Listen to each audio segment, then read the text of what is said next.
आज उल्हासनगर तालुका बारची निवडणूक आहे। एकूण मतदार 6.5च्या जवळपास आहे। त्यापैकी बऱ्याचशा मतदारांनी आपला मतदानाचा हक्क बजावलेला आहे आणि आतापर्यंत सर्व मतदारांनी, उमेदवारांनी आणि आरोंनी सर्व प्रकारची प्रक्रिया पार केलेली आहे। मतदान शांततेत झालेलं आहे आणि हे मतदान 5 वाजेपर्यंत चालणार आहे। 5च्या नंतर 6 वाजेपासून मतदानाचा हक्क ज्यांनी बजावलेला आहे आणि 6 वाजता मतमोजणी होणार आहे आणि शेवटी जे उमेदवार निवडून येईल त्यांना डिक्लेअर करणार आहे, घोषित करणार आहे। आणि आम्हाला सर्व उमेदवारांनी, मतदारांनी सहकार्य केलं। तसेच आमचे जे इतर आरओ आहे, जे आरओ ऑफिसर, त्यांनी आम्हाला सहकार्य केलं।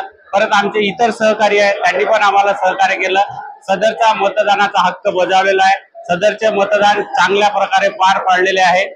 सर्व उमेदवारापैकी अध्यक्षासाठी उमेदवार आहे, उपाध्यक्षासाठी 2 उमेदवार आहे, सचिवसाठी 1 पोस्ट आहे, जॉईंट सचिवसाठी 2 आहे आणि जॉईंट सचिव हे बिनविरोध निवडून आलेले आहे। ऑडिटरसाठी 2 उमेदवार होते, त्यापैकी 1 पोस्ट बिनविरोध निवडून आलेली आहे आणि आता ट्रेझररसाठी 1 पोस्ट आहे, लायब्ररीसाठी 1 पोस्ट आहे आणि कमिटीसाठी एकूण 6 पोस्ट आहे।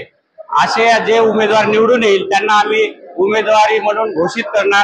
ते जिंकलेले उमेदवार आहे त्यांचं आम्ही पुढे स्वागत करणार आहे, त्यांचं अभिनंदन करणार आहे आणि सदरची निवडणूक चांगल्या प्रकारे पार पाडण्यास आम्हाला सर्वांनी सहकार्य केले त्यांचे आम्ही धन्यवाद मानतो। कोणार्क, अपना शहर, अपनी बातें।